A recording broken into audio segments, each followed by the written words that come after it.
পৃথিবীতে যদি মা কোনো নারী সব সুখ থাকে, সোনা দানা টাকা পয়সার কিছু অভাব নাই, কিন্তু বাবা যদি তোমার মা বলা সন্তান এই বংশে না থাকে, মা মৃত্যুর আগের দিন পর্যন্ত কাঁদে। ও মায়েরা, আপনাদের আমি বলে যাই, সন্তান যদি চাও কোথাও নয় এক জায়গায় চলে যাবে, আমার বিশ্বাস।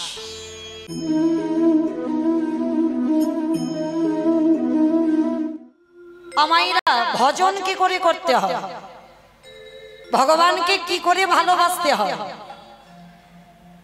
সংসারে থেকেও বৈরাগ্য পালন করা যায়। আর মনে রেখো মা, যতদিন না তোমার হৃদয়ে বৈরাগ্য ভাব আসছে ততদিন তুমি গৌর গোবিন্দ কৃপা পাবে না। এই বৈরাগ্য মানে কি মা, আসতে কথা নয়, এবার একটু আমি বলি, একটু শুনবেন। বৈরাগ্য মানে বাবা সবকিছু ত্যাগ করে সন্ন্যাসী হয়ে চলে যাওয়া নয়, এটাকে বৈরাগ্য বলছে না, কারণ কলিযুগে সন্ন্যাস নিষিদ্ধ। তাহলে কিরকম বৈরাগ্য হতে হবে? বিষয়ে অনাসক্তি, মানে বিষয়ের প্রতি অনাসক্তি, মানে আসক্তি থাকবে না। কোন বিষয়? এই জায়গা জমি টাকা পয়সা সম্পত্তি, তোমার 3 তলা বাড়ি, এই বিষয়ের কথা বলছে না। এই কীর্তন বিষয়টা না খুব কঠিন বিষয়, সোজাভাবে নিলে হয় না। মনে রাখতে হবে তলিয়ে ভাবার নাম হচ্ছে তত্ত্ব। আর কীর্তন শুনতে যারা বসেছেন, যতক্ষণ না বাবা ভিতরে যাচ্ছেন কীর্তন শুনে সুখ পাবেন। এই যে বলছে বিষয় অনাসক্তি, মানে বিষয়ের প্রতি আসক্তি থাকবে না। আর সচরাচর আমরা সংসারী ভক্তরা কি বুঝবো? বিষয়ের প্রতি অনাসক্তি মানে বিষয়টা কি?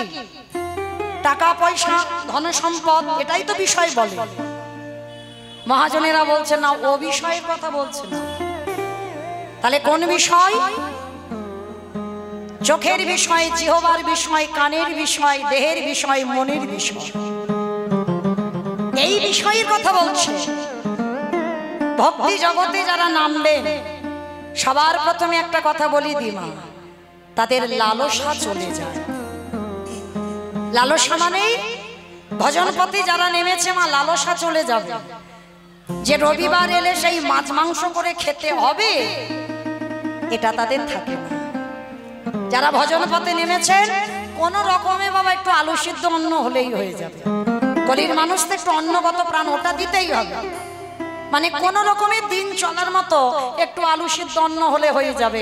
কোন বিষয়ের প্রতি যে আমি এটা খাবো, ওটা রান্না করব, সেটা রান্না করব, এইটা থাকবে না। হ্যাঁ করবে, তুমি যেন ভগবানের জন্য লালসাটা থাকে। মানে আমি খাবো এই লালসাটা যেন না হয়, ওটা ভগবান পাবে। যেমন আজকে রাধা অষ্টমী তিথিতে অনেক ভক্তরা অনেক অনেক কিছু করে দিয়েছে। কি গো, রাধারানীর বার্থডে কেকটা করেছে তো? করেছে? কতজন করেছে একবার হাতটা তোলো। করেনি? ছেলের করবে, ছেলের। ছেলে ছেলে মেয়ের যদি বার্থডে হতো, বড় একটা কেক এনে মোমবাতি জেলে বেলুন টেলুন ফাটিয়ে কত কি ধুমধাম হতো, তাই না? ও তো কথা বলতে পারে না, ও তো কিছু বলে না যে আমার বার্থডে সেলিব্রেশন করো, বলতে পারে? বলে না। কিন্তু ও যে দেখতে পায় যে কোন ভক্ত আমার জন্য কতটা ভাবে। তুমি যদি করতে নাও পারো, অনেক অনেক মায়েরা তো পারে না, কিন্তু তোমার হৃদয়টা কি কেঁদেছে রাধারানীর জন্য? রাধে, আমি তো পারি না তোমার কেক বানাতে, আমি কি করে করব বলো? তুমি ওই চোখের জলটুকু দিয়ে যদি এইটা বলে নিবেদন করো, তাতেও আমার রাধারানী গ্রহণ করে। আমার রাধারানী সব থেকে বড় করুণাময়ী, সব থেকে বড় কৃপাময়। যারা যারা কৃষ্ণচরণ আশ্রয় করেছ, তোমার মৃত্যুর পর ভগবান চিত্রগুপ্ত বিচিত্রগুপ্তকে ডেকে খাতা দেখে হিসাব করবে ও জগতে কি করেছে। কিন্তু কেউ যদি আমার রাধা চরণের দাস হয়, আমার রাধা বলে কেউ কাঁদতে পারে, এই যে আপনারা আমরা সবাই তো রাধা শক্তি গো, লক্ষ্মী কালী দুর্গা সরস্বতী, আমরা তো মা দুর্গাকে বলি শক্তি না। সব থেকে শক্তি হচ্ছে আমার শ্রীমতী রাধারানী। আর রাধারানীর থেকে এই দুর্গা কালী লক্ষ্মী সরস্বতী এদের সব উৎপত্তি। সব থেকে শক্তি হলো আমার রাধারানী। আর এই জগতে যত প্রকৃতি আছে সবই আমার রাধারানীর অংশভূতা। তাই নারী হলেন রাধারানীর অংশভূতা, শক্তির অংশভূতা। এই নারীরা দুর্বল নয়, এরা যদি মনে করে পৃথিবীটাকে লয় প্রলয় করে দিতে পারবে। কারণ যেদিন অসুরীদের অত্যাচারে দেবতারা স্বর্গ ছাড়ে, সেদিন দশভুজা দুর্গা যদি 10 হাতে না অসুরী নিধন করত, তাহলে বাবা দেবতারা যেত কোথায়? এই নারী কেউ যদি মনে করে শুধু ভোগের সম্পদ না, এরা ভোগ নয়, নারী সাধনার, নারী আরাধনার, নারী ভজনা। দেখেন সেই বিল্লমঙ্গল একজন পতিতার চরণ ভজন করে পেয়ে গেল না গোবিন্দ চরণ। চণ্ডী ঠাকুর রানী রজকিনীর চরণ ভজন করে পেয়ে গেল গোবিন্দ চরণ। জয়দেব গোস্বামী মা পদ্মাবতীর চরণ সেবা করে পেয়ে গেল রাধা মাধবের চরণ। ভুরি ভুরি প্রমাণ হয়ে গেল। তাহলে নারী ভোগের নয়, নারী সাধনা করতে হয়, নারীর চরণ ধরে আরাধনা করতে হয়, তাহলেই তুমি অচিরে কৃষ্ণ পেয়ে যাবে। কারণ আমরা সবাই, প্রত্যেকে যত প্রকৃতি আছে, আমার রাধারানীর শক্তি আমরা। তো আজকে লক্ষ্য করে দেখেন, এই যেদিন তোমার এই জিহ্বার প্রতি কোনো লালসা থাকবে না, সেদিন জানবে তোমার জিহ্বার বৈরাগ্য হয়ে গেল। কর্ণ আজে বাজে কথা শুনবে না, কোথায় ভাগবত হচ্ছে, কোথায় হরি কথা হচ্ছে, কোথায় পাঠ হচ্ছে, সেই দিকে কান ধাবিত হবে। তাহলেই জানবে তোমার কানের বৈরাগ্য হয়ে গেল। যেদিন চোখ শুধু গোবিন্দ চরণ, সাধুগুরু বৈষ্ণব ছাড়া আর কিছু দেখবে না, ভক্ত চরণ ছাড়া আর কিছু দেখবে না, সেদিন জানবে তোমার চোখের বৈরাগ্য হয়ে গেল। যেদিন তোমাকে কে নারী পরশ করলো না, পুরুষ পরশ করলো, তুমি তোমার মধ্যে কোনো অনুভূতি হবে না, সেদিন জানবে তোমার দেহের বৈরাগ্য হয়ে গেল। আর যেদিন তোমার মন সব চিন্তা থেকে দূরীভূত, সব শুধু একটাই চিন্তা, আমি কি তারে পাবো না, যেটা আজকে রঘুনাথের এসেছে জন্ম থেকে, তার একটাই কথা, আমি কি তারে পাবো না। এই যে রঘুনাথ, এর এসেছিল বাবা ছোটবেলা থেকে। আর যেদিন এই আজকের দিনটা চিন্তা আজকের করো, কালকের কি খাবো, কালকের কি হবে, ওই চিন্তা করবে না। ওই চিন্তা নিলে তোমার জীবনে বৈরাগ্য ভাব আসবে। আজকের চিন্তা তুমি আজকের করবে, তাহলে দেখবে বাবা তোমার মনেরও বৈরাগ্য হয়ে গেল। তাহলে এইভাবে যদি চলতে পারো, তোমার সংসারে থেকে তোমার অনাসক্তি আসবে, আর তাহলেই তোমার অচিরে কৃষ্ণ প্রাপ্তি হয়ে যাবে। তো এই যে রঘুনাথ, এই রঘুনাথের চরিত্র আজকে আমরা শ্রবণ করব। এই রঘুনাথের বাড়ি ছিল হুগলি জেলায় আদি সপ্তগ্রাম। আদি সপ্তগ্রাম। বাবা ছিল গোবর্ধন দাস, আর মা ছিল, মায়ের নামটা পাওয়া যায়নি মা এখনো, আর জ্যাঠামশাই ছিল হিরণ্য দাস। এদের দুই ভাই, এই গোবর্ধন আর হিরণ্য, এদের দুই ভাইয়ের এমনই চরিত্র ছিল, যেমন রামের কথা বললে যেমন লক্ষণের কথা আপনি থেকে এসে যায়, ঠিক সেই রকম গোবর্ধনের কথা বললে হিরণ্যের কথা এসে যায়, আর হিরণ্যের কথা বললে গোবর্ধনের কথা এসে যায়। মানে দুই ভাই, এদের জুটিটা এমনই ছিল মা, কোনো জায়গা জমি মাপামাপি নয়, মারামারি নয়, লাঠালাঠি নয়, কাটাকাটি নয় আমাদের মতো। মানে যেখানে যা কিছু করতো দুই ভাই। কিন্তু জানো মা, এদের অতুল সম্পত্তি ছিল, কিন্তু এদের জীবনে একটাই কষ্ট ছিল। কি কষ্ট বলো তো? পৃথিবীতে যদি মা কোনো নারী সব সুখ থাকে, সোনা দানা টাকা পয়সার কিছু অভাব নাই, কিন্তু বাবা যদি তোমার মা বলা সন্তান এই বংশে না থাকে, মা মৃত্যুর আগের দিন পর্যন্ত কাঁদে। তো গোবর্ধন দাস আর হিরণ্য দাস দুই ভাই মনে মনে চিন্তা করলো যে আমার এত সম্পত্তি দেখভাল করবে কে, আমার বংশে তো কারোর দরকার। তার জন্য এক জায়গায় গিয়ে মানত করেছিল। ও মায়েরা, আপনাদের আমি বলে যাই, সন্তান যদি চাও কোথাও নয় এক জায়গায় চলে যাবে, আমার বিশ্বাস। যদি তোমার কর্ম ভালো হয়, যদি তোমার ভজনটা ঠিক থাকে, যদি তুমি আমার রাধারানীকে মন প্রাণ দিয়ে ভালোবাসো, তাহলে অবশ্যই তোমার সংসারে একটা কৃষ্ণ বলা সন্তান আসবে। তবে যেতে হবে তার কাছে। কোথায়? যেটা হলো উত্তরপ্রদেশ, রাধা কুণ্ডের তীর। অনেক ডাক্তার বৈদ্য কবিরাজ করে বেড়াচ্ছ, কিন্তু একটা সন্তান পাচ্ছ না। আমি গ্যারান্টি দিয়ে বলছি, আমার রাধারানীর চরণের দাস চলে যাবে রাধা কুণ্ডে। তবে যে কোনো মাসে নয়, নিয়ম সেবার মাস, দামোদর ব্রতের মাস।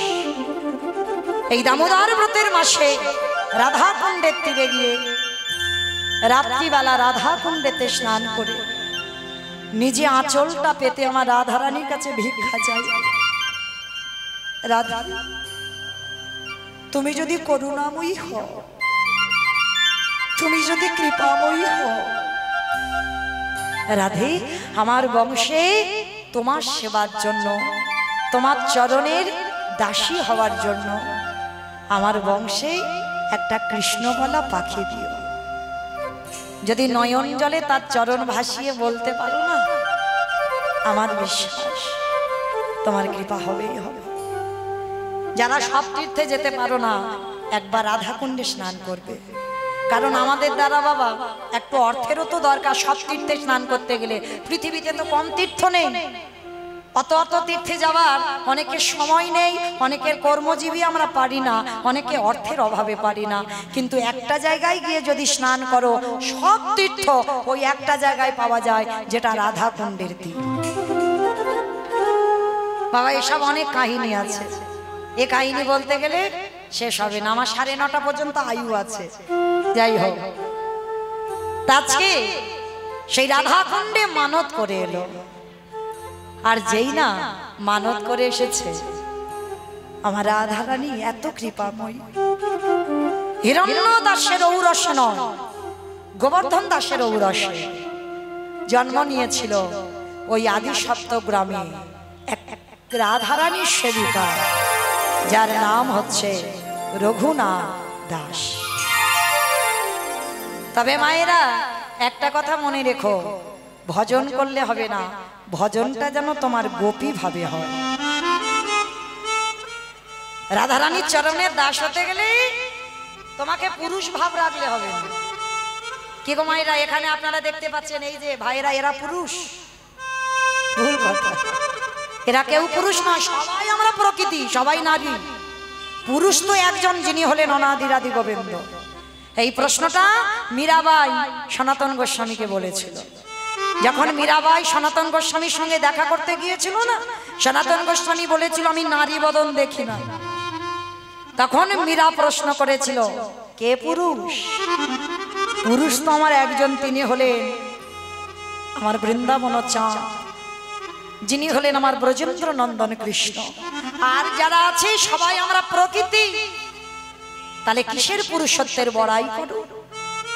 সেই মীরাবাইয়ের কথা শুনে আমার সনাতন গোস্বামীর চৈতন্য ফিরে গেল, একটা নারীর কথা। তাহলে আজকে এই সেবা করতে গেলে গোপী ভাব রাখতে হবে। যখন পূজায় বসবে, যেসব দাদা ভাইরা পূজা করো, যখন পূজায় বসবে, তখন পূজায় বসে তোমার নিজে যে আমি পুরুষ, এইটা ভুলে যেতে হবে। আমি নারী, আমি আমার রাধারানীর চরণের দাস, আমি রাধারানীর চরণের সেবিকা হতে চাই। আর এই মনোভাব নিয়ে যদি তুমি সেবা পূজায় বসো, তোমার কৃষ্ণ প্রাপ্তি হয়ে যাবে। তুমি যত বড় পাপী হও, যত বড় অপরাধী হও। তো আজকে এই রঘুনাথ দাস জন্ম নেওয়ার পর থেকে বৈরাগ্য ভাব, তার কোনো কিছু খেলা ভালো লাগে না, সর্বদা কৃষ্ণ নামে পাগল। যেখানে হয় হরি কথা, কৃষ্ণ কথা, সেখানে রঘুনাথ চলে যায়। যেখানে সাধুগুরু বৈষ্ণবরা আসে, রঘুনাথ ছোটবেলা থেকে হামাগুড়ি দিয়ে সেই দিকে চলে যায়। রঘুনাথ ছোটবেলা থেকেই বাবা কৃষ্ণ নামে পাগল। বাবা জ্যাঠা মনে মনে স্থির করলো যে ছেলেটাকে পাঠশালায় ভর্তি করতে হবে। আমাইরা এই জায়গাটা একটু মন দিয়ে শোনেন। হরি বল। ছেলেটাকে পাঠশালায় ভর্তি করতে হবে, ভর্তিও করলো, যার নাম হচ্ছে বলদেব আচার্য। আর বলদেব আচার্যের কাছে যেই না রঘুনাথকে নিয়ে গেছে, বলদেব আচার্য রেগে গেছে, অসম্ভব, বড় লোকের ছেলেরা একটু খামখেয়ালি হয়। কি মাইরা ভুল বললাম? ওদের একটু জেদ বেশি হয়, যখন যেটা চাইবে সেটাই দিতে হবে। কিন্তু গরিবের ঘরের ছেলেদের বাবা এটা হয় না, বড় লোকের ছেলেদের একটু জেদ হয়, কারণ তাদের তো কোনো কিছু অভাব নেই। ছেলে যখন যেটা চায় তখন বায়না পূরণ করে দেয়। আজকের বলদেব আচার্য বলে বলেন, অসম্ভব, তোমার রঘুনাথকে আমি আশ্রয় দিতে পারবো না, কারণ ও খামখেয়ালি ছেলে। গোবর্ধন আর হিরণ্য বলছে, গুরুদেব আপনি জানেন না, আপনি চেনেন না আমার রঘুনাথকে। দুটো দিন ওকে দেখে, আর দুটো দিনে আমার রঘুনাথ যদি কোনো অন্যায় করে তাহলে আমার রঘুনাথকে বের করে দেবেন, কিন্তু আমার রঘুনাথ অন্যায় করতেই পারে না। অমাইরা রেখে গেল ছেলেটাকে, আর ছেলেটাকে যখনই রেখে গেল না, তখন করার পড়াশোনা বলতে ভাগবত। গুরুদেব ভাগবত পড়তে বসেছে, অন্যান্য পড়ুয়ারা আশ্রমে যত ছেলেরা ছিল সব বসে আছে। আর অমাইরা কেউ 5 বছর, কেউ 6 বছর, কেউ 7 বছর, তারা কিছু ভাগবতের বোঝে। গুরুদেব পাঠ করছে, সবাই বসে আছে, গল্প করছে, কত হাসি ঠাট্টা করছে, কত অন্য মনস্ক। কিন্তু রঘুনাথ সবার সামনে বসে আছে। গুরুদেব ভাগবত পড়ছে, অন্যান্যরা যারা পড়ুয়া ছিল বাবা, তারা কিছুক্ষণ পরে উঠে সব খেলতে চলে গেছে। আর রঘুনাথ সামনে বসে বসে অঝর নয়নে কাঁদছে। গুরুদেব পাঠ করতে করতে, কি রঘুনাথ, এই রঘুনাথ, হ্যাঁ রে বাবা কাঁদছিস কেন তুই বসে বসে? আমি ভেবেছিলাম তুই বুঝি আশ্রমে কত দুষ্টুমি করবি। হ্যাঁ রে, তোর কি বাবা মার জন্য, জ্যাঠামশাইয়ের জন্য মন খারাপ হচ্ছে? না গুরুদেব। তাহলে কি তোর খিদে পেয়েছে তুই বলতে পারছিস না? না গুরুদেব। তাহলে আজকে তুই কাঁদছিস কেন? ওই যে গুরুদেব আপনি পাঠ করছেন। হ্যাঁ রে, তুই এইটুকু বয়সে আমি ভাগবতের এই কঠিন কঠিন শ্লোক পাঠ করছি, তুই বুঝতে পারছিস না? গুরুদেব আমি কিছু বুঝতে পারছি না। তাহলে তুই কাঁদছিস কেন? গুরুদেব আমি কাঁদছি একটা কারণে, আমি কি তারে পাবো না? বলো না গুরুদেব, আমি কি তারে পাবো না? হ্যাঁ রে বাবা, তুই কাকে পাওয়ার কথা বলছিস? গুরুদেব আমি কি কোনোদিন কৃষ্ণ পাবো না? চমকে উঠেছে গুরুদেব। এইটুকু ছেলে এইটুকু বয়সে কৃষ্ণ পাবার জন্য কাঁদছে। গুরুদেবের চরণটা জড়িয়ে ধরল 5 বছরের রঘুনাথ। ও গুরুদেব, গুরুদেব বলো না, আমি কি কোনোদিন কৃষ্ণ চরণ পাবো না? তুমি বলে দাও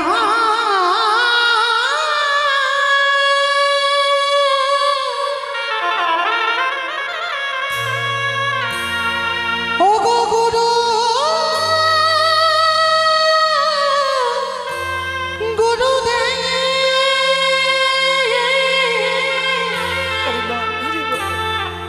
আমি কোথায়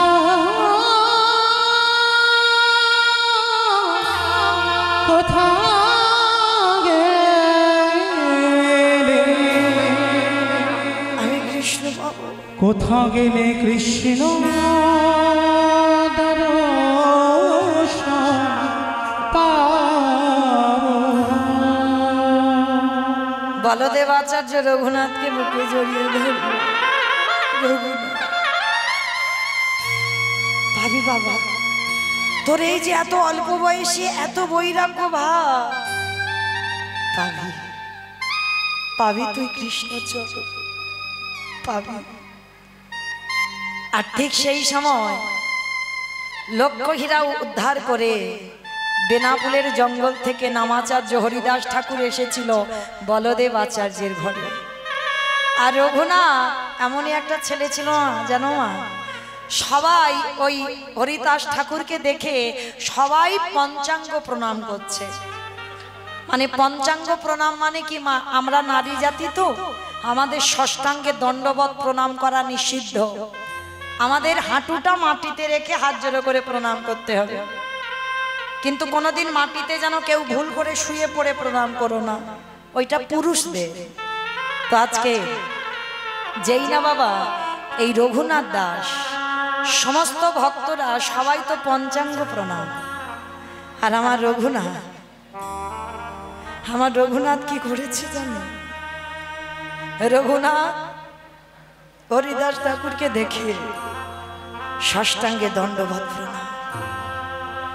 আর যেই না দণ্ডবত প্রণাম করেছে হরিদাস ঠাকুর হাত দুটো তুলে বলছে, আরে ওঠ ওঠ ওঠ। আচ্ছা মা একটা কথা বলো তো, ভক্ত চিনবে কি করে? এই গলায় তুলসীর মালা দেখলে বলবে ভক্ত, দাদার সঙ্গে তিলক সেবা করা দেখলে বলবে ভক্ত না, এগুলো তোমার আভরণ। যেমন যে কোম্পানির চাকরি করতে গেলে সেই কোম্পানির কাপড় জামা ব্যবহার করতে হয়, আর আমরা কৃষ্ণচরণের দাস যদি হই এই পোশাকগুলো আমাদের ব্যবহার করতে হয়। তাহলে ভক্ত চিনবে কি করে? ভক্তের চোখের দিকে তাকাতে হবে। যার একবার কৃষ্ণ নামে নয়নে বাড়ি ঝরে, একবার কৃষ্ণ নামে যার হৃদয়টা ব্যাকুল হয়ে ওঠে, কৃষ্ণ নাম বলার সঙ্গে সঙ্গে শরীরে একটা কম্পন হয়, তাহলে তুমি জানবে তুমি ভক্ত হওয়ার যোগ্যতা কিঞ্চিত অর্জন করেছ। আর দেখবেন মা, ভক্তদের দেখলে লক্ষ্য করবেন তাদের একটু পাগল পাগল ভাব, বাহ্যিক জগতের পাগল নয়, তারা কৃষ্ণ নামে পাগল হয়। আজকে রঘুনাথকে যেই না হাত ধরে তুলেছে, হরিদাস ঠাকুর নয়নের দিকে তাকিয়ে বলছে, এই তো আমার সেই মাটি, এই মাটিতে যদি আমি বীজ বপন করি তাহলে অঙ্কুরিত হবেই হবে। আর এই যে রঘুনাথ সব সময় হরিদাস ঠাকুরকে অনুকরণ করত। আমার অনুকরণ মানে বোঝো তো, এখন যেমন কীর্তন জগতে হচ্ছে গুরু ধরতে লাগে না বাবা, শুনে শুনে মুখস্থ হয়ে যায়। তুমি যদি গুরু নাও ধরো তাহলে তুমি লীলা গাইতে পারো। এগুলো হচ্ছে অনুকরণ করা, কিন্তু তাদেরও ক্ষমতা থাকা দরকার যারা এগুলো করে।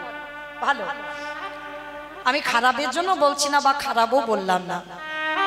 তো আজকে এই যে অনুকরণ করা, তা এই রঘুনাথ দাস সর্বক্ষণ হরিদাস ঠাকুরকে অনুকরণ করত। কি অনুকরণ করত বাবা? যারা ভজন জগতে নেমেছেন মনে রেখো, ভজন অত সোজা নয়, তাদের আহার কমাতে হবে আর নিদ্রা কমাতে হবে। এই দুটো জিনিস সবার আগে দরকার, আহার আর নিদ্রা। দিবা নিদ্রা তো নিষিদ্ধ, আহার করতে হবে। রঘুনাথ করতে একটা ছোট্ট ছেলে 24 ঘন্টায় একবার আহার, কঙ্কাল সার দেহ হয়ে গেছে। গুরুপাঠ শেষ করে বাড়িতে ফিরেছে, কিন্তু বাবা ফিরলে কি হবে? আগে যার হৃদয়ে প্রেম ভক্তি ছিল তার থেকে গুরুপাঠ থেকে এসে বাবা আরো দ্বিগুণ ভক্তি বেড়ে গেছে। রাস্তা দিয়ে যদি বৈষ্ণব ছুটে যায়, রঘুনাথ তার পিছনে ছুটে চলে যায়। যদি কোথাও হরি নাম কীর্তন হয়, পাগলের মতো ঘর থেকে চলে যায়। কোথাও যদি ভাগবত পাঠ হয়, কাউকে না বলে রঘুনাথ রাতের অন্ধকারে বেরিয়ে যায়। আর জমিদারের ছেলে তো, প্রজারা আবার ধরে নিয়ে আসে। তো বিরক্ত হয়ে গেছে বাবা জ্যাঠারা। রঘুনাথের অবস্থা দেখে, পাগল পাগল ভাব দেখে একদিন রেগে গিয়ে বলে উঠলেন, জ্যাঠামশাই রঘুনাথ, তুই আমার জমিদারের ছেলে, আর তোর যদি স্বভাব, তোর চরিত্র যদি এইরকম পাগল পাগল ভাব হয়, কোথায় সাধুগুরু বৈষ্ণবদের দেখলে তাদের পিছনে ছুটে যাও। শোন, আজকে থেকেই তোকে আমি ঘরে বন্দি করে রেখে দেব। রঘুনাথ হেসে উঠেছে, জ্যাঠামশাই ঠিক করেছ, ঠিক করেছ, আমি তো পাগল, আমাকে ঘরে বন্দি করে রেখে দাও, আমি বাইরে যেতে চাই না, কারণ নির্জন জায়গা না হলে কৃষ্ণ ভজন হয় না। আমি নির্জনে থাকবো, আমার ভজন সাধন হবে। আজকে নির্জন জায়গায় বসেছে, হাতে পায়ে শিকল দিয়ে রেখে দিয়েছে গো রঘুনাথে। কেন জানো? কৃষ্ণ ভোলাবে বলে। কি গো মায়েরা, ভোলা যায়? যার চরণে তুমি দেহ মন প্রাণটা দিয়ে দিয়েছো,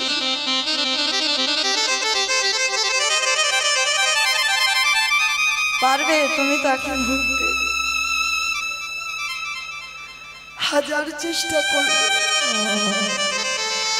তুমি কোনোদিন তাকে ভুলতে পারবে? কৃষ্ণ হে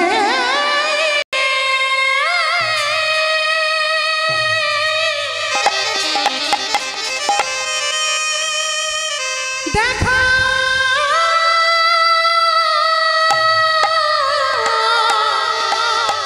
দেখা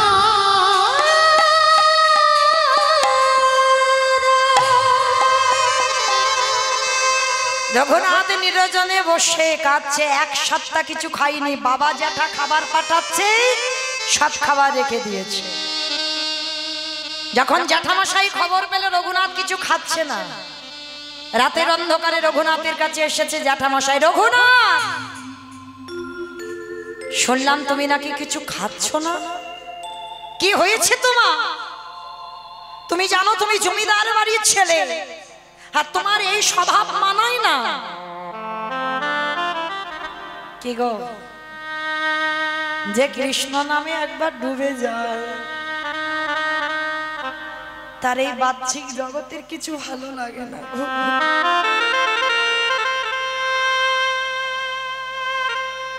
তার কোনো কিছুতে মন বসে না। রঘুনাথ এক সপ্তাহ খাইনি তো কঙ্কাল হয়ে গেছে।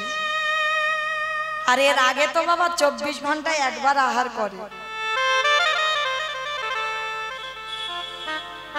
মানে শুধু গুনে গুনে হাড়গুলো শরীরে রয়েছে। জ্যাঠামশাই দেখে করুণা হলো। রঘুনাথ, হ্যাঁ রে বাবা, বল না বাবা, তুই কার জন্য এত কাঁদিস? আমায় বল বাবা, আমি তোকে এনে দেব। বল তুই কার জন্য কাঁদিস, আমার কাছে বল। জ্যাঠামশাই, আমি যা চাইবো তুমি আমায় দেবে। দেব বাবা, দেব। বল না, কার জন্য তোর মন এত আকুলি বিকুলি করে? না, ওরকম করে বললে হবে না, তুমি আগে ত্রিসত্য করে বলো, যা চাইবো তাই দেবে। বেশ, যা চাইবি তাই দেব। ত্রিসত্য করেছো কিন্তু, তাহলে দেবে কিন্তু। দাও। জ্যাঠামশাই, আমায়রা চাওয়াটা দেখে, আপনারাও তো মা, আমিও একটা মা। এই যে আমার ছেলেটা করতাল বাজাচ্ছে, একটাই মাত্র সন্তান, পারলাম না বাবা। এই রঘুনাথের দশা দেখি চাইছে। জ্যাঠামশাই, আমি যা চাইবো তুমি দেবে। দেবো বাবা, দেবো। বল কি চাই?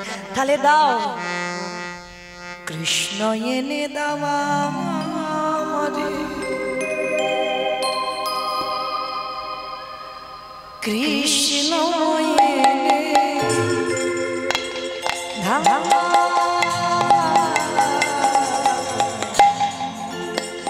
কৃষ্ণ এনে দাও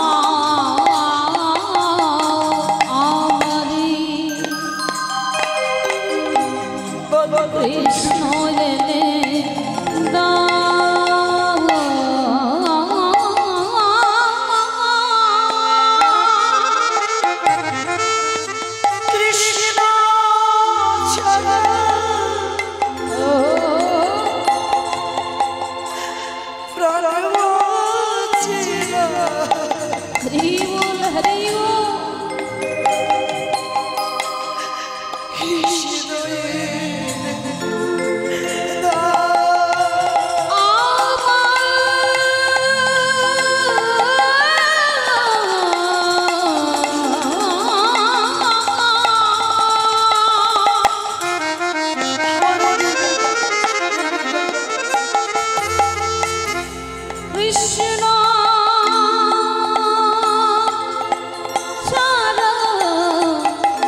কৃষ্ণ এনে দেব বাবা দেব, কথা দিলাম ঠিক কাঁদিস না, আমি কৃষ্ণ এনে দেব। হঠাৎ গুরুদেব বলদেব আচার্য সংবাদ পেয়েছে ছেলেটা খাওয়া দাওয়া বন্ধ করে দিয়েছে, ছুটে এসেছে শিষ্যের কাছে। রঘুনাথ শোন বাবা, তুই কৃষ্ণ বলে কাঁদছিস কেন? কৃষ্ণ পাবি না। শোন, রাধা কৃষ্ণ এক আত্মা, দুই দেহ ধরি, অনন্য বিলাস রস আস্বাদন করি। এই দুই ভাব এবে চৈতন্য গোসাই, ভাব রস আস্বাদিতে দোহে এ কোথায়। রাধা কৃষ্ণ দুহু তনু এক হয়ে গৌর হয়ে এসেছে। তুই গৌর বলে কাঁদ, আর গৌর বলে কাঁদরে তুই পেয়ে যাবি গোবিন্দ চরণ। গুরুদেব, তাহলে আজকে থেকে আমি গৌর বলে কাঁদবো? চল, আমি তোকে গৌর দেখাবো। নিয়ে ছুটলো ওই নবদ্বীপ ধাম।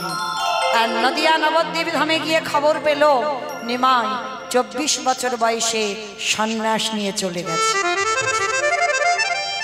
যখনই সন্ন্যাস নিয়ে চলে গেছে, আর এদিকে বাবা ফিরে এলো আবার নিজ আজ্ঞায় রঘুনাথ। কিছুদিন পরে তো মহাপ্রভু এসেছিল শান্তিপুরে অদ্বৈত আচার্যের ঘরে।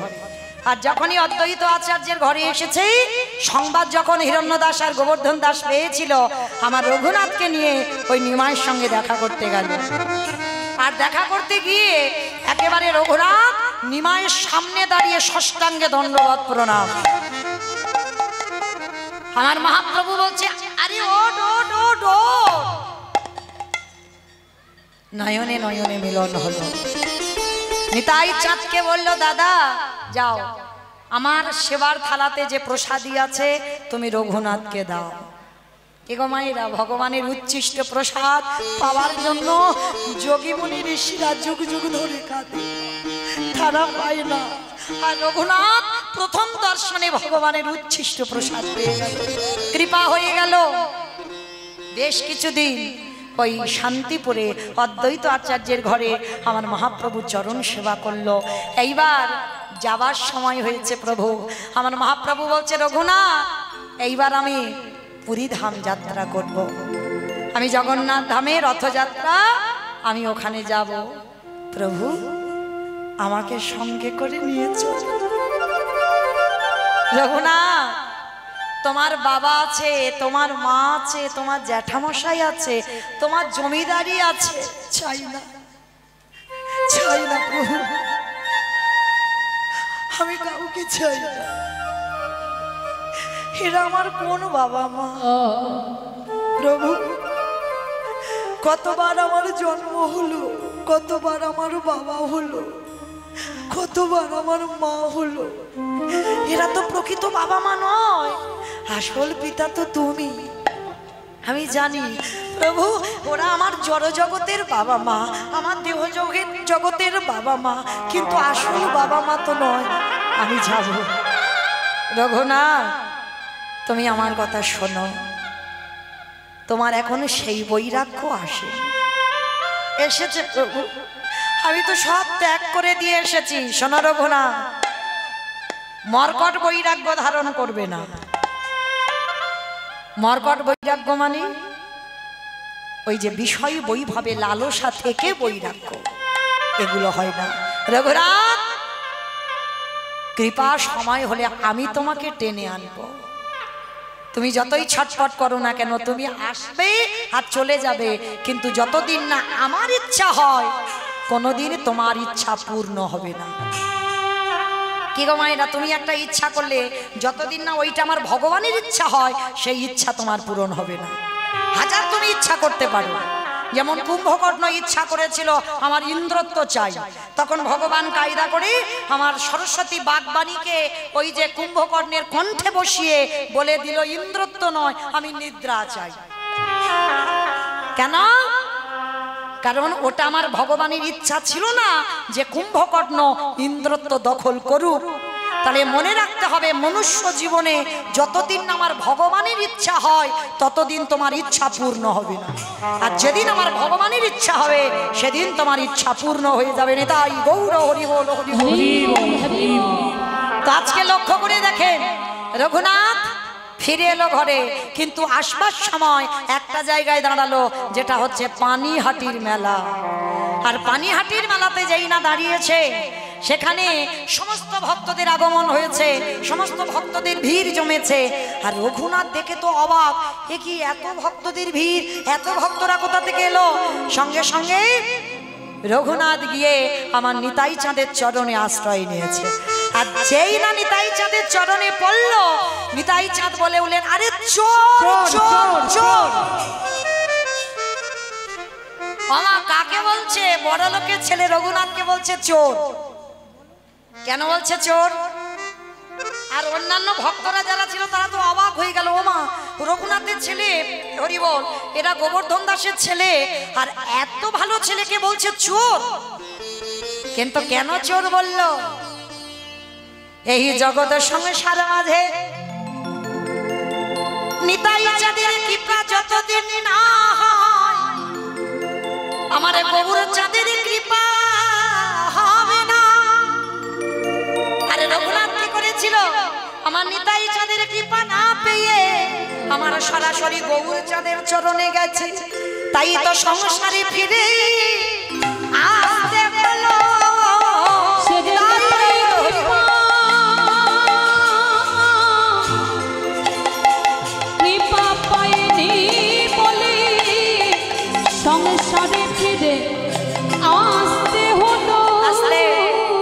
ভজন যারা করো, যেমন এই রাধা গোবিন্দ ভজন করতে গেলে আগে রাধা চরণ বসতে হবে, তবে অচিরে কৃষ্ণ পাবে। আর কলিকালের ভক্ত আমরা, নিতাই চাঁদের চরণ ভজতে হবে, তবেই পাবে আমার গৌর চরণ। আর গৌর চরণ পেলেই তবে রাধা গোবিন্দের ব্রজে গিয়ে নিত্য লীলা দর্শন করতে পারবে। এই জন্য রঘুনাথকে বলেছিল তুমি চোর, তুমি আমার কৃপা না পেয়ে তুমি আমার ভাইয়ের কাছে গেছো, তাই তোমাকে দণ্ড দেওয়া হবে।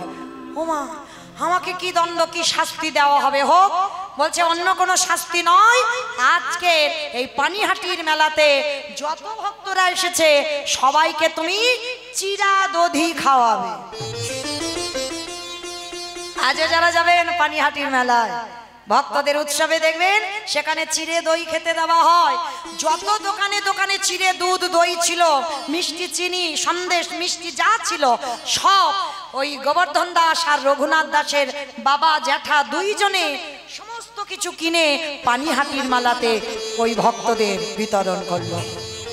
আজও সেই উৎসব পালন হয়। ওই পানিহাটির মেলাটাকে বলা হয় দণ্ড মহোৎসব। নিতাই চাঁদ রঘুনাথকে দণ্ড দিয়েছিল। এইবার রঘুনাথ ফিরে এলো, বাবা মা চিন্তায় পড়লো, ছেলের সবসময় পাগল পাগল ভাব, তাহলে ছেলের কাঁধে একটা জল চাপাতে হবে। আমার জল চাপানো মানে বোঝো তো, একটা বিয়ে দিতে হবে। হরিবল। শুভ দিন শুভ লগ্নে শুভক্ষণে একটা মেয়ে দেখাশোনা হলো, যার নাম হচ্ছে রত্নাবতী। সে রূপ তো নয়, স্বর্গের অপ্সরা হার মানবে। কেন? কৃষ্ণ ভোলাবার জন্য ওই রকম রূপবতীর সঙ্গে রঘুনাথের বিয়ে হলো। অত সোজা নয়। কি গো, যার প্রতি একবার মন পড়ে, হাজার সিনেমাটি এনে সামনে দিয়ে দাও তো দেখি, মন যাবে? হ্যাঁ, কখনো যাবে না। তা ভালো তো বেসেছে কৃষ্ণকে, রূপবতী যদি আনো কখনো সেদিকে মন যাবে না। বিয়ে হলো, বিয়ের পরের দিন হলো কাল রাত্রি, তার পরের দিন হলো ফুলসজ্জার রাত। রঘুনাথ নিরজনে বসে বসে কাঁদছে। ও মায়েরা, ফুলসজ্জার রাতে বউ কাঁদে, এটা উল্টে গেছে, তার স্বামী কাঁদছে। আচ্ছা বলো তো, বাসর ঘরে কেউ যদি কাঁদে, স্ত্রী যদি কাঁদুক আর যদি তার স্বামী কাঁদে, তাহলে কি মনে মনে ভাববে এখনকার যুগে? নিশ্চয়ই আমার পছন্দ নয়, অন্য প্রেম টেম করা আছে, ভালোবাসা আছে, তার কথা মনে পড়ছে, কাঁদছে, এটাই তো ভাববে। রত্নাবতী গিয়ে স্বামীকে প্রণাম করে প্রশ্ন করলো, তুমি কাঁদছো কেন? রত্না, পারবে না। আমি যার জন্য কাঁদছি তুমি পারবে আজকে রাত্রে তার কাছে আমাকে দিয়ে আসতে? চমকে উঠল, চমকে উঠেছে রত্নাবতী। বাবা মা দেখাশোনা করে যার হাতে তুলে দিল, সে আমাকে নয় অন্য কাউকে ভালোবাসে। তবু এমন সহধর্মিণী ছিল রত্নাবতী, বউ কিন্তু নয়, স্ত্রী কিন্তু নয়, সহধর্মিণী ছিল। তাই সেই সহধর্মিণী বলে উঠল, স্বামী আমি কথা দিলাম আজ এই রাত্রিতে তুমি আমার কাছে যাকেই তুমি জীবনের থেকে বেশি ভালোবাসো, আমার প্রেম যদি সত্যি হয়, আমার ভালোবাসা যদি সত্যি হয়, এই 3 দিনের পরিচয়ে আমি তোমাকে নিজের হাতে তার কাছে দিয়ে আসবো। কি গো মায়েরা, জগতে হয়? হয় না, অসম্ভব। মারামারি খুনোখুনি লাটালাটি হয়ে যাবে। কিন্তু রত্নাবতী ছিল সহধর্মিণী। আমি পারবো তোমাকে তার কাছে দিয়ে আসতে। বলো সে কে, কাকে তুমি এত ভালোবাসো, কার জন্য তোমার মন এত আকুলি বিকুলি করে, কার জন্য তুমি রাতে ঘুমাও না, কার জন্য তুমি খাওয়া দাওয়া বন্ধ করেছো, বলো তুমি সে কে? রত্না, আগে বলো তো দেখি আমার বাবা মা তোমার সঙ্গে কেন বিয়ে দিয়েছে? বলে কেন? তোমাকে ঘরে বেঁধে রাখার জন্য। রত্নাবতী, তুমি কি মনে করো পারবে আমায় বেঁধে রাখতে? না, আমি চাই না তোমায় বেঁধে রাখতে, কারণ আমি তোমার শ্রীচরণের দাসী হয়ে থাকতে চাই, আমি তোমাকে বাঁধতে চাই না। বেশ, তাহলে শোনো রত্নাবতী, যার জন্য আমি এত কষ্ট পাই, যার জন্য আমি এত কাঁদি, যার জন্য আমার মন এত আকুলি বিকুলি, সে অন্য কেউ নয়, সে হলো আমার কৃষ্ণ। উঠেছে, কি বললে? আমি কোথায় গেলে আমার কৃষ্ণ তার সনে পাব তুমি বলে দাও ও গো রত্নাবতী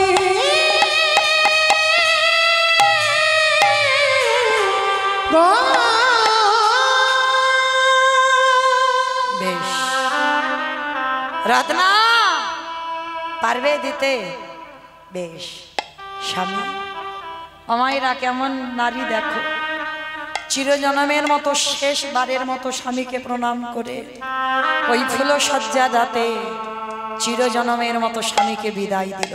স্বামী সামনের দরজা দিয়ে নয়, তুমি পিছনের দরজা দিয়ে পালিয়ে যাও, আর কালকে তোমার বাবা মাকে যা বলার আমি বলবো। রত্না তুমি ভেবে বলছো তো কোনোদিন আর আমার চরণ তুমি পাবে না? দরকার নেই স্বামী, এই 3টে দিনের স্মৃতি নিয়ে আমি সারা জীবনটা কাটিয়ে দেব। এই তো 3 দিন আমি তোমাকে দেখলাম, এটুকুই আমার জীবনে থাক। বেশ রাতের অন্ধকারে রঘুনাথ বেরিয়ে পড়ল কোথায়? জগন্নাথ ধাম, পুরী ধাম। আমার জীবন নদী নাইয়া বেরিয়ে পড়েছে ভবের খেলা হাসি রত্না সঙ্গ হলে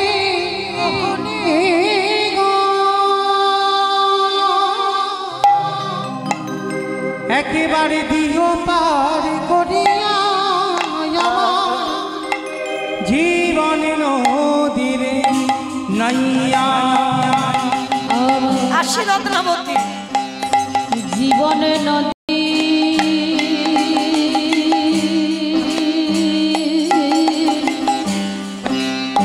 নাইয়া আর কোনোদিন তোমার সঙ্গে আমার দেখা হবে না। আমার ভাবের খেলা কোনোদিন না। সঙ্গ বলি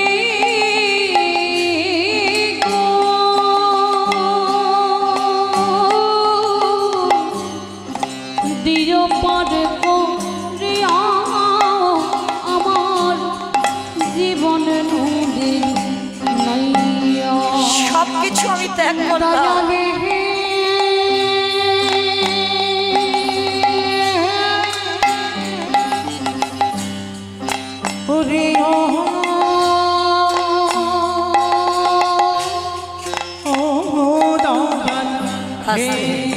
ছুটে চলল জগন্নাথ ধাম, পুরী ধাম।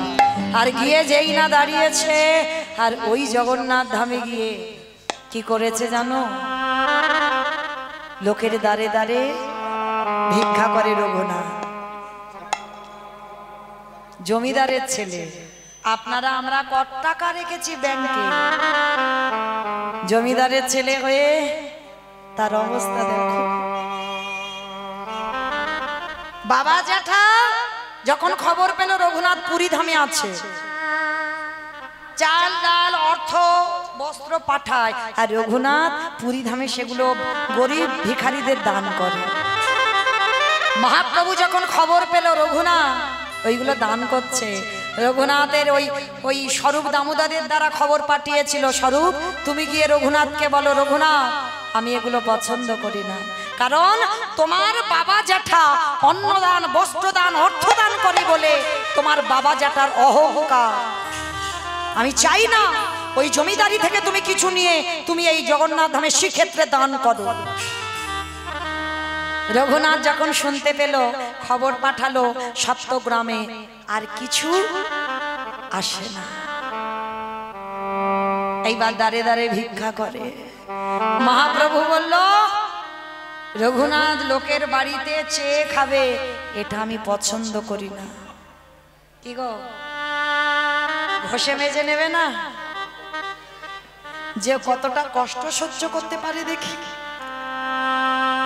বন্ধ করে দিল রঘুনাথ, কারোর বাড়িতে কিছু চাই না। তাহলে খাবে কি? ওই যে আনন্দ বাজারে রঘুনাথ বসে থাকে। আমার আনন্দ বাজার দেখেছো তো? যারা যারা পুরী ধামে গেছো, যেখানে মহাপ্রভুর ওই যে জগন্নাথের প্রসাদ বিক্রি হয়, ওটাকে বলে আনন্দ বাজার। আর ওই আনন্দ বাজারে বসে থাকে একাধারে রঘুনাথ, আর পরনে একটা বহির্বাস আর একটা অন্তর্বাস, আর কিচ্ছু নেই। জমিদারের ছেলে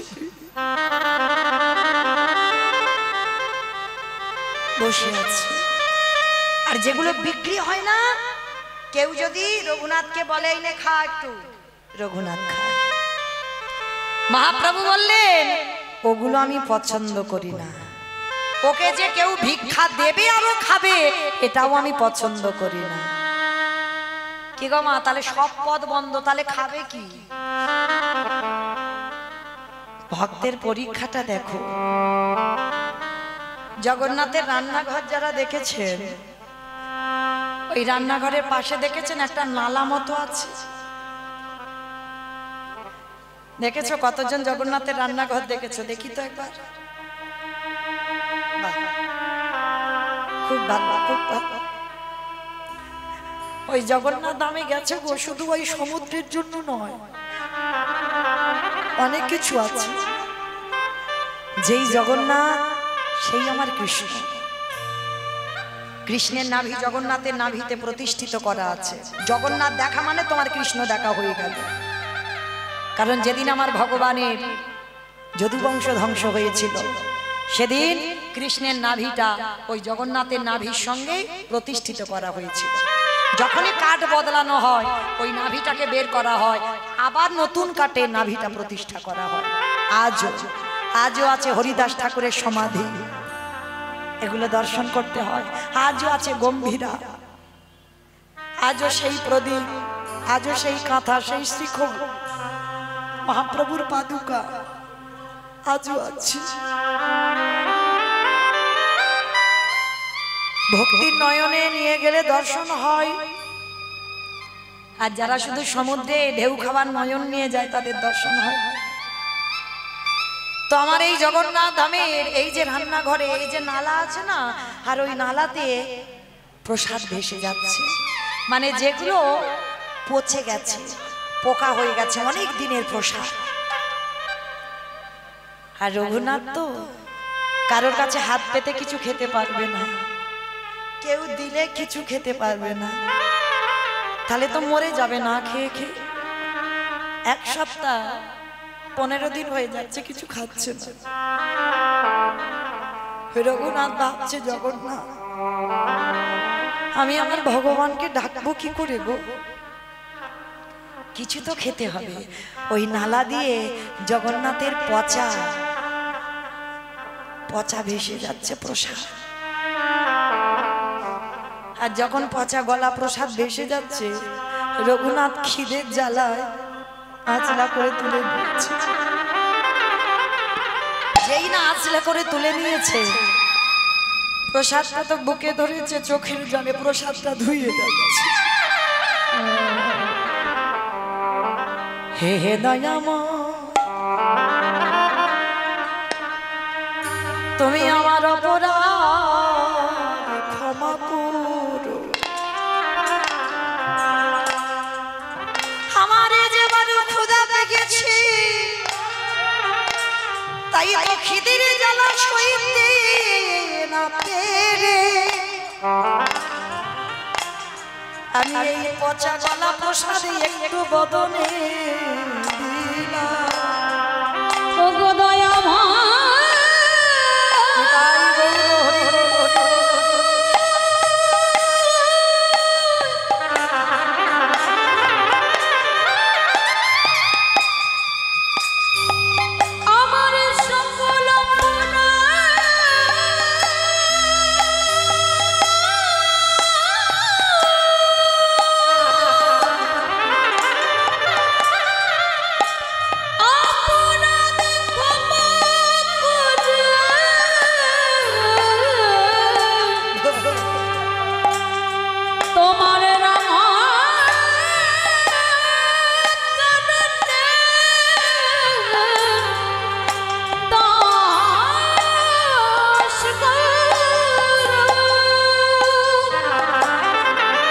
সবে আমার রঘুনাথ ওই পচা গলা প্রসাদটা একটা গ্রাস দিতে যাবে, পিছন থেকে আমার মহাপ্রভু এসে রঘুনাথের হাতটা ধরে,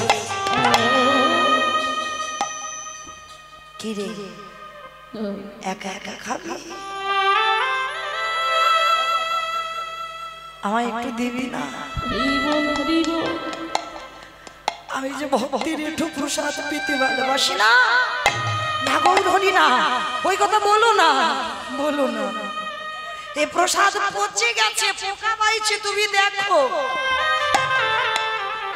আমি শুধু তোমার কৃপা পাওয়ার জন্য, প্রাণটা ধরে রাখার জন্য একটু বদনে দিয়েছি। এই বোকা ছেলে প্রসাদ কোনদিন পচে? প্রসাদ কোনদিন পচে? প্রসাদ প্রসাদই থাকে, প্রসাদ নষ্ট হয় না। আর তাছাড়া আমি ভক্তি নেটো প্রসাদ পেতে যে বড্ড ভালোবাসি। দে দে তুই আমার ওই উচ্ছিষ্ট প্রসাদ দে না। আমি আমার মুখে রেখো, আমি তোমায় দিতে পারবো না। দে বলছি, আগে স্বীকৃতি দে। মহাপ্রভু জোর করে রঘুনাথের মুখ থেকে কেড়ে নিয়ে আমার ভগবান বদনে দিয়েছে। ওরে রঘুনাথ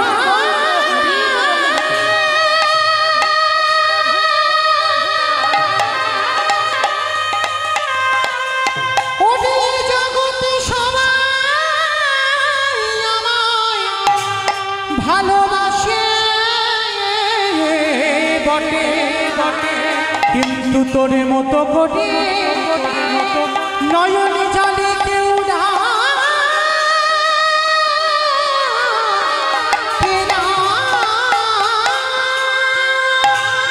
গৌর চরণে আছাড় খেয়ে পড়লেন গৌর হরি।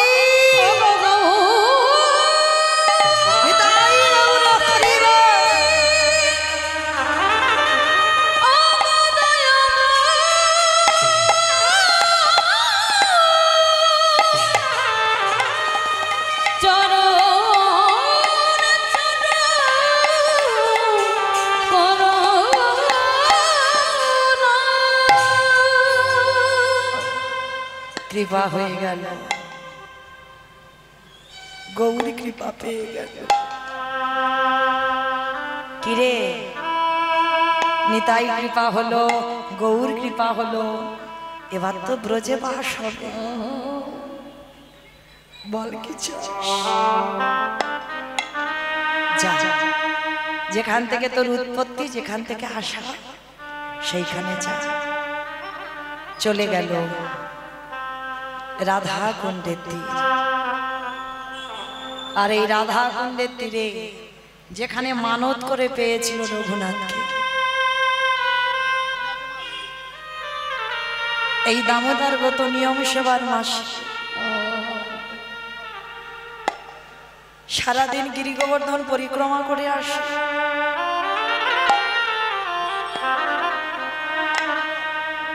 আর ওই রাধা কুণ্ডের তীরে বসে হারাই হারাই বলে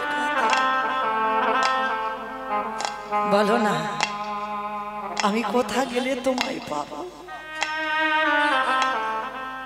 একবার আমায় দর্শন দাও। আমি এত কাঁদি, এত ডাকি, আমার ডাক কি তোমার চরণে যায় না? ও মাইরা, এই ব্রজে গিয়ে কেউ যদি একবার রাধে বলে কাঁদো, আমার রাধা রানী ছটফট করে, পাগল হয়ে যায় সেই ভক্তকে কৃপা করে। এই বৃন্দাবনে বাবা, এই হনুমানের খুব উৎপাত না, বানরদের উৎপাত না? বৃন্দাবনে যারা গেছে দেখেছে। তা একটা হনুমান কি করেছে বাবা, ফসল নষ্ট করে, ফুল নষ্ট করে, খুব উৎপাত করে। তাই হনুমানটাকে সেই বড় লোকটা বেঁধে রেখেছে ঘরে, ছাড়ছে না, শিকল দিয়ে বেঁধে রেখেছে। তা বানরটা কি করেছে বাবা, ওই ঘরে বসে বসে শুধু রাধে রাধে বলে কাঁদছে। রাধারানী বর্ষণায় আছে, বৃন্দাবন থেকে অনেকটা দূর যেতে হবে। বর্ষানায় বসে ললিতাকে ডাকছে, ললিতা দেখ তো,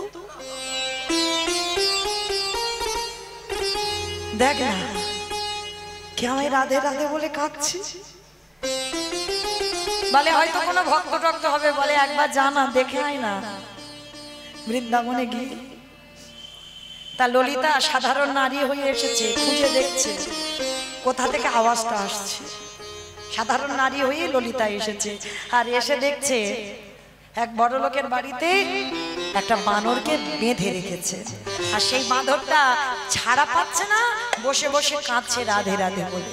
ললিতা গেছে রাধা রানীর কাছে, রাধে, এই রাধে, আরে ওটা তোর কোনো ভক্ত নয়, ওটা কোনো ভক্ত নয়, একটা হনুমান, তাকে বন্দি করে রেখেছে, সেই কাঁদছে। ললিতা, হনুমান হোক বানর হোক যাই হোক না কেন, ও রাধে বলে কেঁদেছে। আর এই পৃথিবীতে যে একবার রাধে বলে কাঁদে, আমি তাকে কৃপা করি, যা তুই ওর খুলে দিয়া। ও রাধে বলে কেঁদেছে, ও সব অপরাধ আমি ক্ষমা করে দিচ্ছি, খুলে দিয়া। আর সেই রাধাকুণ্ডের তীরে রঘুনাথ দাস সবকিছু ত্যাগ করে, জমিদারি ত্যাগ করে, বাবা মা জ্যাঠা ঐশ্বর্য, যার বাবার প্রত্যেক দিনের আর 12 লক্ষ স্বর্ণ মুদ্রা আয়, নবাবকে কর দিত 8 লক্ষ স্বর্ণ মুদ্রা, তাহলে কত বড় জমিদার, ত্যাগ করে চলে গেল বৃন্দাবন। দেখেন বাবা, সেই যে লালা বাবু, যে লালা বাবুর অন্নপ্রাশনে নিমন্ত্রণ পত্র ছাপানো হলো সোনার পত্র, আর যারা প্রসাদ পেতে গিয়েছিল সোনার পত্রের উপর পত্র দিয়ে সেবা দিয়েছিল। দেখেন তারাই পেয়ে গেল গোবিন্দ চরণ, সবকিছু ত্যাগ করে দিয়ে বৃন্দাবনে ছুটে চলল। নরোত্তম জমিদারের ছেলে হয়ে সব ত্যাগ করে ভগবানের চলে। তাহলে এই জায়গাটাই একটু ভাবতে হবে মা, কৃষ্ণ ভক্ত যদি তুমি হয়েছ, তোমার শ্বেত পাথরের ঘর হবে না। কৃষ্ণ ভক্ত যদি হয়েছ, তোমার তালা তৈরি হবে না। কৃষ্ণ ভক্ত হলে ভগবান চাইবে কখন তোমার পথের ভিখারি করব, আর কোন দিক দিয়ে যে করবে সেটা তুমি জানবে না। যেটা হয়েছিল বাবা সুদামা, কৃষ্ণ যার বন্ধু, তার কত অভাব ছিল। মহাভারতে বিদুর পারত না, জমিদারি থাকতে থাকলো না, এসে পাতার কর্ণ কুঠি করেছিল, কারণ এরাই হলো কৃষ্ণ ভক্ত। আর কৃষ্ণ ভক্ত যদি তুমি হও, ভগবান চাইবে তোমার মাথার ছাদ কবে তোমার কাছ থেকে কেড়ে নেবে। ওই যে বললাম কোন দিক দিয়ে নেবে তুমি কল্পনা করতে পারবে না। আর কৃষ্ণ ভক্ত হয়েছে মানে যে করে আমার আশ তারে করি সর্বনাশ। সর্বনাশ, সর্বনাশ কেন হবে? ভগবান জীবনে ভক্তের সর্বনাশ করে, যে করে আমার আশ তারে করি সর্বনাশ। সর্বনাশ মানে প্রথমে তোমার আত্মীয় পরিজন বন্ধু বান্ধব সবাইকে কেড়ে নেবে। কৃষ্ণ ভক্ত হলে তোমার আপনজন সরে যাবে, আর সব থেকে যাকে বেশি ভালোবাসো ভগবান প্রথমেই তাকে কেড়ে নেবে। আর কেড়ে নেওয়ার পরে তবেই তো তুমি কৃষ্ণ চরণ ধরবে। আর যখনই কৃষ্ণ চরণ ধরবে, ভগবান বললেন সারা জীবন তোকে আমি আমার করে রেখে দেব। নিতাই গৌর প্রেমানন্দে। আজকে রঘুনাথ রাধা কুণ্ডের তীরে হৃদয় হাত চাপড় দিয়ে হারাই হারাই বলে কাঁদছে। আর যখন রাধে বলে কেঁদে বেড়াচ্ছে, আর এই প্রখর রৌদ্র রাধে গো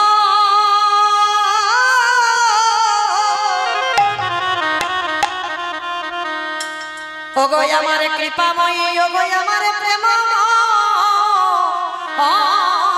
রাধে, ও গো রাধে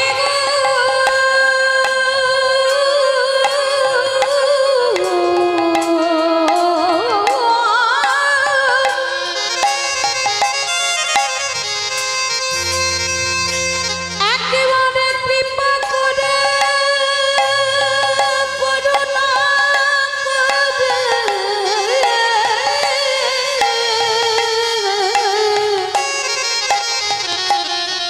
তোমার চরণে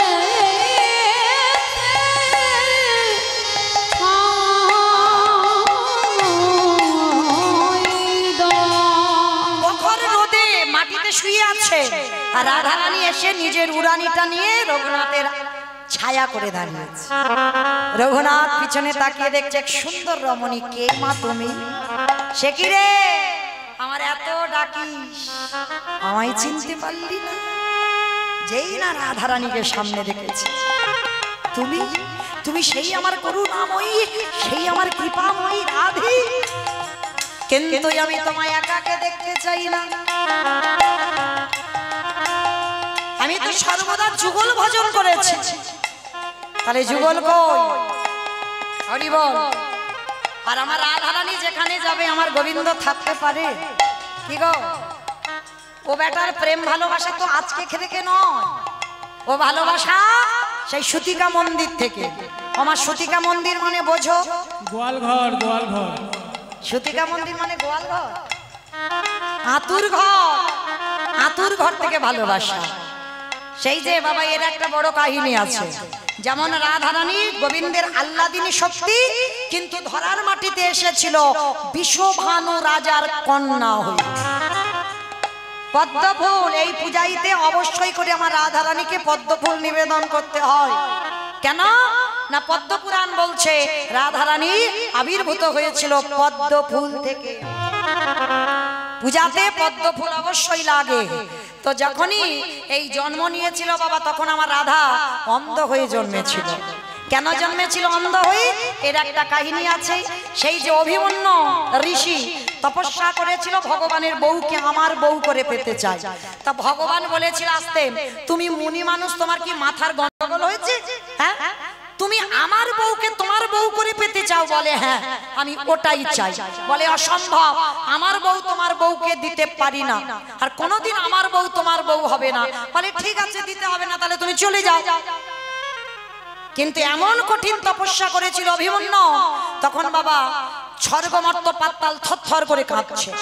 ভগবান গিয়ে বাধ্য হয়েছিল, অভিমন্যু আমার স্ত্রীকে তোমার স্ত্রী হবে, তবে তুমি নপুংসক হয়ে জন্মাবে। সেই অভিমন্যু হলো আয়ান ঘোষ। আয়ান ঘোষ হলো নপুংসক। রাধা জন্ম নিল, কিন্তু মা বলেছিল আমি জন্ম নিয়ে অন্ধ হয়ে জন্মাবো।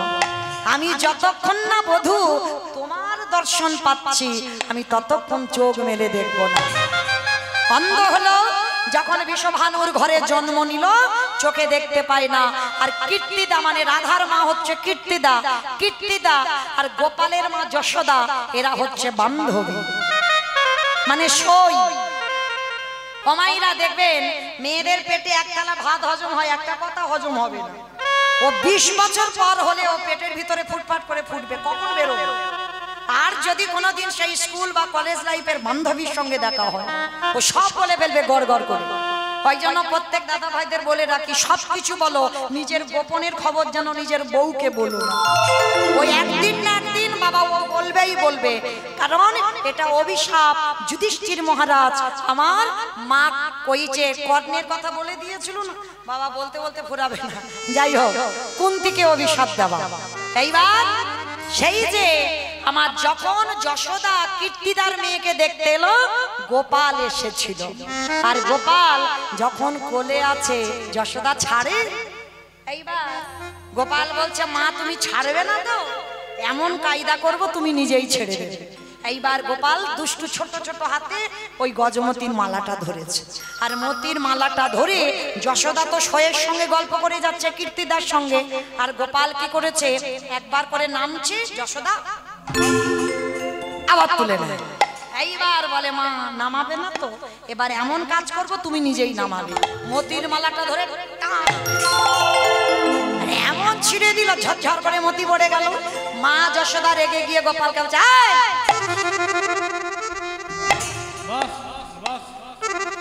এই জন্য তোকে আনতে চাই না, চুপ করে বস। গোপালকে বসিয়ে দিয়েছে। আর মা কি করছে,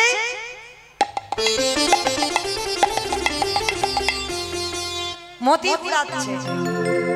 ছোট্ট গোপাল কেঁদে কেঁদে বলে, মা গো তুমি আসল মতি ছেড়ে দিয়ে নকল মতি ঘোরাচ্ছ। এইবার এইবার দেখো আমি কি করি। এবার মা তো মতি ঘোরাচ্ছে আর হামাগুড়ি দিতে দিতে সেই হাতুর ঘরে গেছে, যেখানে রাধা অন্ধ হয়ে ঘুমিয়ে আছে। পালঙ্ক বেয়ে বেয়ে উঠেছে বেটা। হ্যাঁ, উঠে কি করেছে জানো? বুঝতে পারছে না, কানের কাছে গিয়ে ডাকছে, রাধে গো রাধে গো, উলু কই একবার সারা দাও রাধে, একবার সারা দাও। ও রাধে গো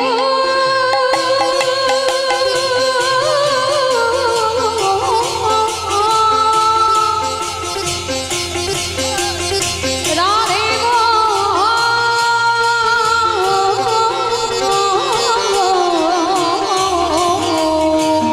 রাধে একবারে সারা দাও। শোনো রাধে, তোমার আর আমার প্রেম, শোনো গাম্ভীর্য শালিনী রাধে, গাম্ভীর্য সাহানি রাধে, কৃষ্ণ প্রেম প্রদায়িনী রাধে, ও কৃষ্ণ প্রেম প্রদায়িনী রাধে, প্রেম সাগরের মরালিনী রাধে, ও প্রেম সাগরের মরালিনী রাধে, প্রেম সমুদ্রের সমুদ্রিনী রাধে, ওই প্রেম সমুদ্রের মরালিনী রাধে গো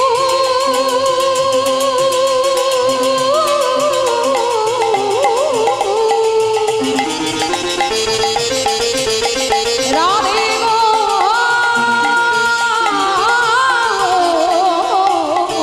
রাধে একেবারে সারা দাও রাধে, একেবারে সারা দাও রাধে। যে রাধে। তবে আমার দাদা ভাইয়ের একটা উড়িয়া ভজনের আবার ইচ্ছা, আবার শুনবে। যাই হোক, সে গানটা শোনাতে হবে। মাধব হে মাধব, মাধব মাধব হে মাধব, মাধব এই মাধব, মাধব মাধব হে মাধব, মাধব হে মাধব, মাধব মাধব হে মাধব, মাধব হে মাধব, মাধব হে মাধব, মুখে পাখাড়া রে পেটে পুড়ে খাবো, মুখে পাখাড়া রে পেটে পুড়ে খাবো, মুখে পাখাড়া রে পেটে পুড়ে খাবো, মুখে পাখাড়া রে পেটে পুড়ে খাবো, ছাপান্ন ভোগ ডেগে নাহি গো মাধব হে মাধব, মাধব হে মাধব, পকড়রে মানে কি গো? পকোড়া পকোড়া পকোড়া পান্তা ভাত, পকড়রে মানে পান্তা ভাত। আর জগন্নাথের কত রকমের ভোগ রান্না হয়? 56। তো এক ভক্ত গিয়েছে, জগন্নাথ তোমার 56 রকমের রান্না আমার চাই না, আমি যতদিন বাঁচবো আমি যেন পেট পুড়ে পান্তা ভাতটা খেতে পাই। আর একটা চাওয়া ছিল, কি চাওয়া? ঝাঁটি মাটি ঘরে রেখো মোর সুখে, ঝাঁটি মাটি ঘরে রেখো মোর সুখে, ঝাঁটি মাটি ঘরে রেখো মোর সুখে, ঝাঁটি মাটি ঘরে রেখো মোর সুখে, মানে আমার একটা মাটির ঝোপ হলে হবে। আর কি চাও? রাজ্য মহল রে নাহি গো মাধব হে মাধব, এটাই রঘুনাথ, হরি বল, হরি বল। মাধব হে মাধব, এইবার সেই রঘুনাথ সাক্ষাৎই আমার রাধা মাধবের যুগল দর্শন করলেন।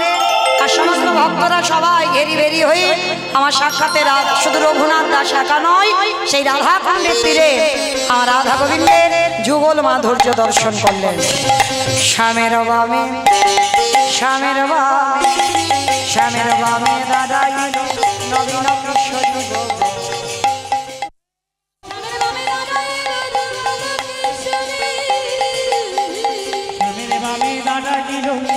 কৃষ্ণজি ও গো শ্যামের নামে লাগাইল নবী রাকেশ আরে ললিতা বিশাখা নদী নিতাই গৌর হরি ও বল। যত সহচরে গো যত সহচরে আস্তে। আমাইরা সবাই দেখি যাওয়ার সময় আমার বিদায়, এখান থেকে অনেক দূর যাব, বাঁকুড়া যেতে হবে। তো চলেন একবার প্রেম সে দুটো বাহু উত্তোলন করেন একবার দেখি সবাই। সবাই আমার দাদা ভাই ভাইরা যারা আছেন দূরে দাঁড়িয়ে সবার চরণ ধরে নিবেদন, সবাই দেখি তোলেন একসঙ্গে। সবাই প্রত্যেকে বলবো কেমন?